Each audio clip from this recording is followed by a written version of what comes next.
Oke, langsung aja di video kali ini aku akan sharing sama kalian seputar HP low budget lagi. Kira-kira di tahun 2021 masih worth it banget nggak sih? Worth it nggak sih? Recommended nggak sih beli Xiaomi Redmi 9A ini? Dengan alasan budget kita pas-pasan. Ternyata setelah aku nyoba-nyoba, HP ini tuh masih worth it banget guys untuk dibeli. Kalau kalian punya budget 1 jutaan, ya alasan pertama tentunya jelas banget adalah dari brand merek, apalagi orang Indonesia itu rada fanatik ke merek. Kalau suka Samsung, Samsung, Samsung, iPhone, iPhone, iPhone, Oppo juga Oppo, Oppo terus belain terus tuh Oppo. Dan ya, alias meskipun banyak banget brand pendatang baru yang mulai gencar di pasaran entry level, tapi tetap aja banyak orang masih ada ketakutan untuk membeli HP dengan brand yang baru tersebut. Alias brand Xiaomi udah jelas dari segi kualitas, spek, dan harganya low budget. Untuk harganya sendiri di pasaran online ini banyak banget gampang. Baik online atau offline ini banyak, harganya sekitar 1 juta untuk second sampai 1,3 juta untuk kondisi baru, dan kita bisa mendapatkan langsung dengan begitu gampangnya untuk Xiaomi Redmi 9A ini dibeli. Alasan selanjutnya menurut aku HP ini masih worth it banget adalah dari segi layarnya. Untuk harga 1,2, 1,3 kondisi baru, ini layar masih terbilang terbaik untuk kelasnya guys, serius. Bahkan bisa bersaing dengan harga di atas 1,5 juta, ini masih bisa bersaing. Sama-sama kelas entry level pakai IPS LCD. Resolusinya ya sama 720 pixel, layarnya sudah memanjang kekinian di rasio 20:9. Untuk kualitasnya juga warnanya, sudut pandangnya ini bisa dibilang adem ini layar. Layarnya ini adem serius. Di mata ini enak pokoknya dipandang, nggak ada bikin sakit-sakit mata. Dari warna putihnya, responsitivitas layarnya ini juga udah di zona nyaman untuk warnanya, untuk ketajaman, untuk sudut pandang, gradasi dilihat dari tepi kanan kiri ini rapet layarnya. Terus di bagian depan paling untuk keamanan belum ada ala-ala corningan Gorilla Glass, juga belum ala-ala lengkung di 2,5D jadi kurang terlihat mewah. Ini layarnya masih rata banget, dan ada bagusnya kalau dipasangin tempered glass itu lebih bisa full dan presisi. Terus dari segi brightness ya biasalah HP murahan, bukan murahan, HP 1 jutaan ini brightnessnya biasanya kurang angkat, kurang terang untuk digunakan siang hari di outdoor. Tapi itu udah wajar banget untuk kelas entry level. Dan kenyamanan tersebut dipadukan dengan layar yang ukurannya sudah 6,5 inch alias udah gede banget. Untuk kebutuhan aplikasi-aplikasi nonton-nonton ini enak dan wajar. Oh ya, untuk tampilan depan UI-nya juga sudah di MIUI terbaru, dan untuk OS-nya juga sudah OS yang terbaru pula. Android 10, Android 10. Jadi intinya dari segi layar, tampilan layar, terus untuk UI-nya ini nggak ada masalah.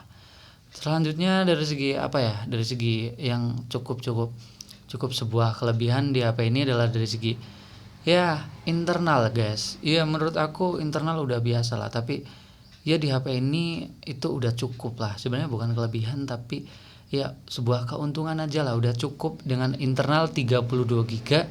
Kita udah cukup untuk kebutuhan kayak foto-foto, untuk kebutuhan data-data aplikasi, untuk kebutuhan file-file yang kebanyakan orang itu perlu banget di sebuah HP. Dan intinya kalian jangan cari HP untuk varian internal di bawah 32 GB, misalnya 16 GB itu udah repot sendiri guys.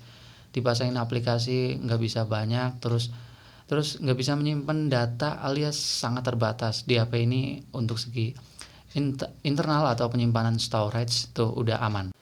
Dari segi layar sebuah kelebihan, gimana dengan kamera?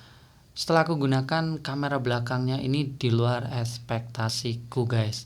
Kalau dilihat ini hanya memiliki satu single kamera aja yang bentuk modelnya ala-ala dua lensa, ala-ala dua kamera. Tapi ya mungkin rada banyak dikritik, lebay banget satu kamera tapi jadiin kayak dua kamera. Tapi itu strategi pasar buat lebih cakep lah. Jadi kameranya nggak terlihat begitu cupu dengan single lensa lah.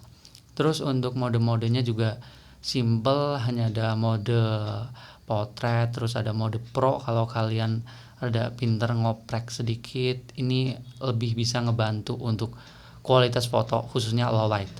Kalau nggak bisa nggak usah dicoba, ini malah blur. Oke, untuk kualitas videonya, video di HP ini sih nggak nggak ada bagus-bagusnya sama sekali, alias nggak ada fitur stabilisasi, rekamnya juga mentok di 1080-30 fps. Ya intinya untuk dari segi video ini nggak ada fitur-fitur yang tambahan, nggak ada, stabil nggak ada, fokus-fokusan juga nggak ada, ya sekedar rekam-rekam biasa. Tapi untuk hasil foto ternyata di luar ekspektasiku. Ini udah lumayan berani diadu dengan HP yang di atas 1,5 juta. Dari segi lensa utama loh ya, kamera utama. Kalau masalah fitur ala-ala potret, bokeh atau wide angle di sini nggak ada. Tapi untuk hasil fotonya, ketajaman sama warnanya udah cukup di luar ekspektasiku. Misalnya dilihat dari foto-foto low light berikut, kalian bisa menilai.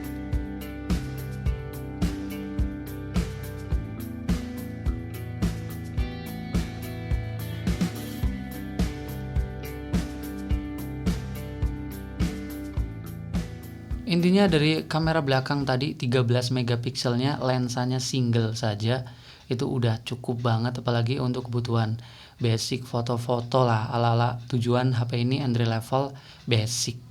Ya, gimana dengan kamera depan yang hanya 5 megapiksel, ternyata juga udah lumayan oke. Kemarin sudah pernah aku compare dengan Xiaomi Redmi 8A Pro yang realnya lebih bagus di sini karena ketajaman dan warnanya lebih ada.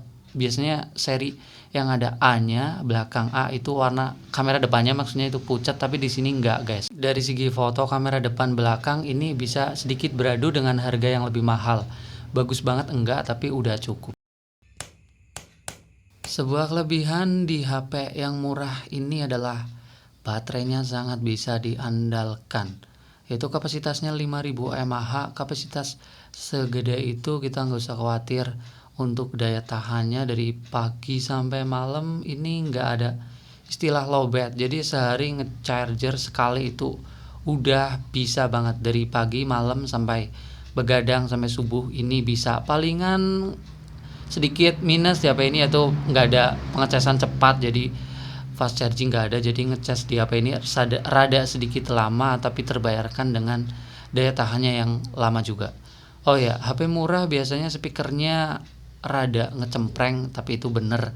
Tapi di HP murah kita nggak usah berespektasi, yang penting volumenya keras buat nonton YouTube, buat sosmedan, buat ala-ala musik kan udah cukup. Nanti kita akan bandingkan dengan HP yang sedikit mantan flagship. Eyes are bloodshot red, damn I wanna see the sunshine. It's getting to my head. One look in the mirror, don't like what I find. I know that somewhere in there there's a good guy, good guy. I'm perfect and I wish I were the same. Making bad decisions, it should be my middle name. I love playing with fire, it's my favorite. Watch it by my...